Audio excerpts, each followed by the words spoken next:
Assalamualaikum warahmatullahi wabarakatuh. Kalau di bagian materi kalian kurang jelas, kalian bisa menyimak bagian slide berikut ya. Struktur dan jaringan pada tumbuhan.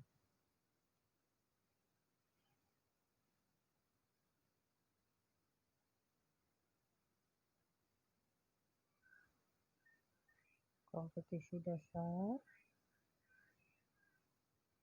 Tujuan diharapkan nanti setelah kita mempelajari mengenai jaringan tumbuhan, kita dapat memahami hubungan antara struktur dan fungsi jaringan pada tumbuhan.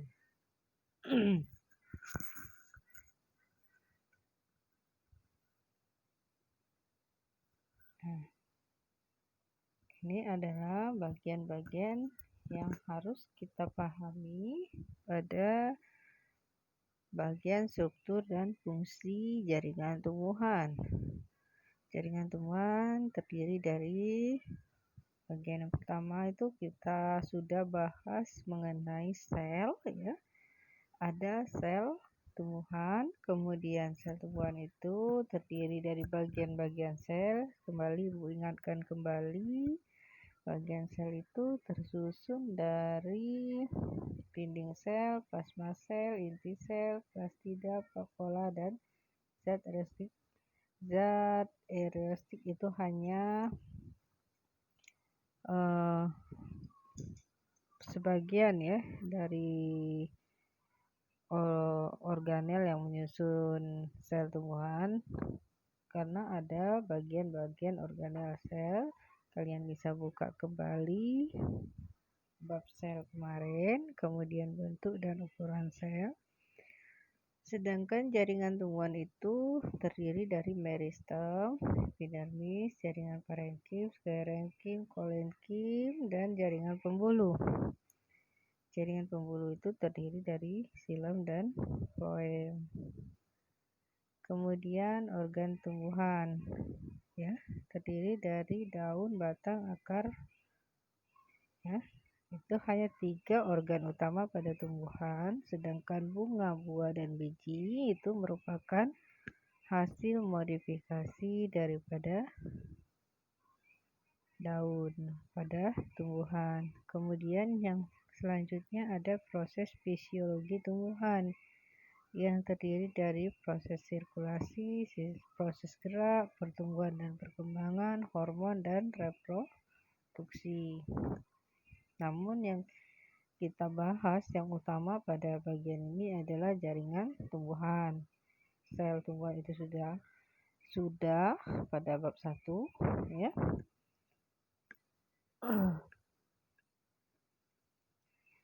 Nah, apa itu yang dimaksud dengan jaringan? Jaringan adalah kumpulan sel yang dimiliki oleh tumbuhan yang memiliki bentuk dan fungsi yang sama. Nah, ini ada satu istilah untuk memudahkan kita memahami pada bab jaringan, SJOV. S itu sel tumbuhan, J jaringan tumbuhan, O organ tumbuhan, dan V itu proses fisiologi pada tumbuhan.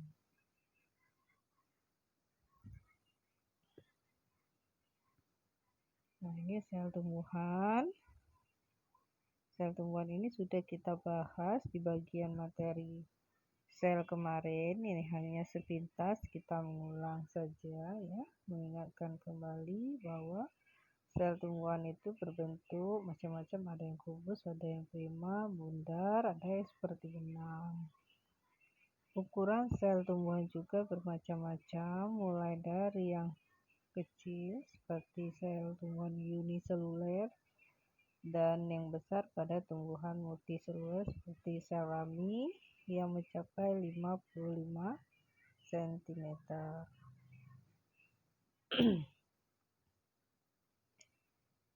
Bagian-bagian sel ini juga sekedar mengingatkan kembali, kita sudah bahas. Nah, jaringan meristem, jaringan pada tumbuhan itu ada jaringan meristem. Jaringan meristem adalah jaringan yang bersifat embrionik atau embrional yang masih aktif membelah, dan ciri selnya sel muda yang masih aktif membelah. Yang kedua, jaringan epidermis. Jaringan epidermis itu merupakan jaringan paling luar pada seluruh organ pada tumbuhan, baik akar, batang, daun maupun buah. Yang ketiga, jaringan parenkim. Jaringan parenkim itu merupakan jaringan dasar tempat melekatnya jaringan-jaringan yang lain.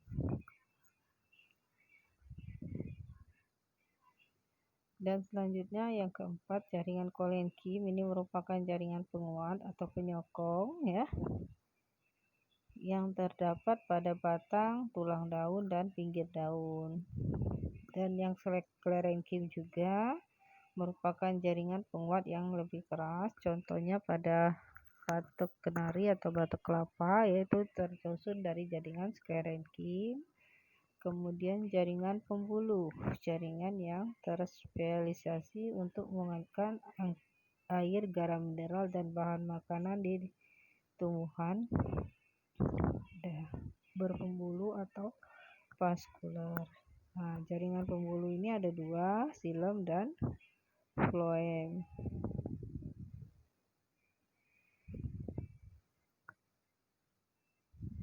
Nah, ini organ tumbuhan. Yang organ utama itu ada 3, batang, daun, dan akar.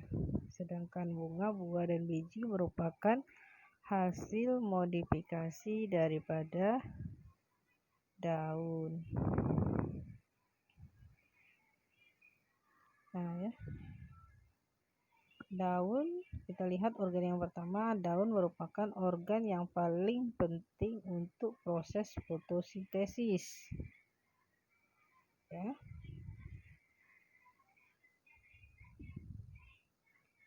Kemudian batang. Batang merupakan bagian tumbuhan yang berada di atas permukaan tanah dan berfungsi menyangga bagian atas tumbuhan dan sebagian jalan untuk pengangkutan air dan nutrisi dan tempat cadangan makanan bagi tumbuhan. Bagian-bagian batang ada daerah meristem, daerah pemanjangan sel ya.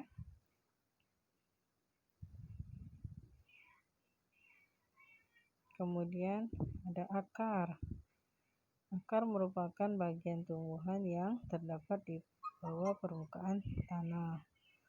Akar berfungsi sebagai memperkuat berdirinya tumbuhan, menyerap air dan mineral dari dalam tanah, serta bagian-bagian akar itu secara anatomi kalau diiris secara melintang terdiri dari tudung akar, ujung akar, dan daerah pemanjangan akar, dan daerah kalian bisa lihat lagi di materi yang sudah bagikan di file yang Sabtu kemarin.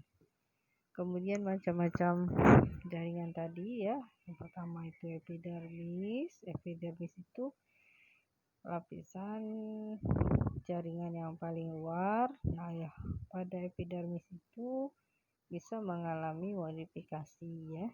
Kemudian ada eksodermis, terletak di sebelah luar korteks, yang mengalami penebalan dinding primer dari bahan suberin, selulosa, dan lignin. Kemudian korteks.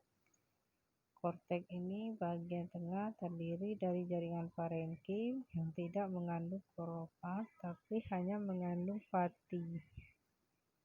Ini ada dua, ada endodermis yang terletak di dalam korteks dan juga memiliki kalifra, dan yang selanjutnya adalah silinder pusat ya. Dan bunga, salah satu organ reproduksi tumbuhan. Ini silakan baca sendiri ya.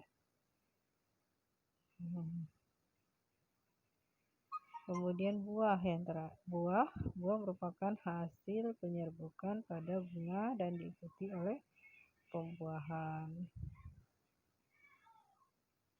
Kemudian ada lagi yang terakhir biji. Biji merupakan alat perkembangbiakan yang utama karena di dalamnya terdapat embrio atau calon tumbuhan baru.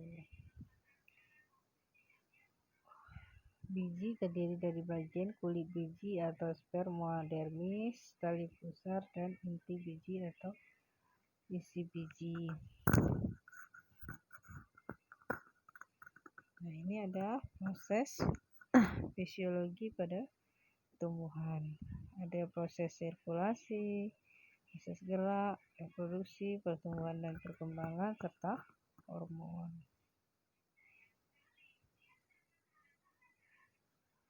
Proses sirkulasi di mana unsur hara yang diperlukan oleh tumbuhan diambil dalam bentuk tertentu seperti unsur makro dan unsur mikro. Unsur makro itu meliputi C, H, O, N, S, P, K, Ca, dan Mg atau magnesium. Sedangkan unsur mikro terdiri dari Fe atau zat besi, bron, Cu, Mn, dan Zn.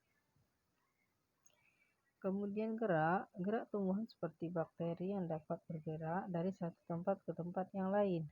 Gerak secara keseluruhan disebut taksis. Gerakan ini ada dua macam, yaitu fototaksis, gerak yang terjadi karena sinar, dan kemotaksis, gerak yang terjadi melalui zat kimia. Contoh fototaksis adalah berkumpulnya bakteri pada bagian yang terkena sinar matahari. Kalau yang kemotaksis, bergeraknya spermatozoid ke sel telur karena pengaruh gula yang dikeluarkan oleh archegonium. Nah, ini pertumbuhan dan perkembangan. Untuk pertumbuhan dan perkembangannya itu nanti lebih jelas kita pelajari di kelas 3 ya. Ada perkembangan effigia, perkembangan hipogea, itu kita bahas di kelas 3. Nah, kemudian ada hormon juga, hormon yang mempengaruhi proses pertumbuhan dan perkembangan. Itu nanti kita bahas di kelas 3, tapi ini hanya sepintas saja. Kemudian macam-macam hormon pada tumbuhan, ini juga dibahas di kelas 3 nanti ya.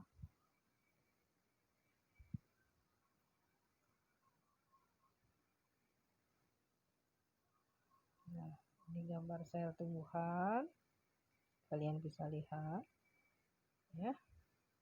Sel tumbuhan ini bentuknya mempunyai bentuk ya, beda dengan sel hewan. Kalau sel hewan dia tidak mempunyai bentuk karena tidak memiliki dinding sel, sedangkan sel tumbuhan punya dinding sel.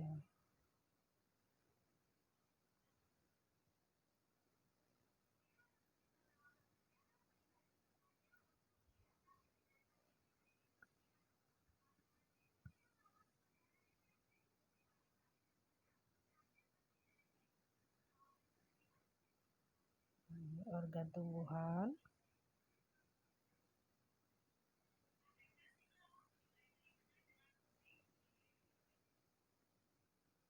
Untuk lebih lengkap kalian bisa link di bagian link di sana kalau mau lihat bagian video yang lebih lengkap lagi.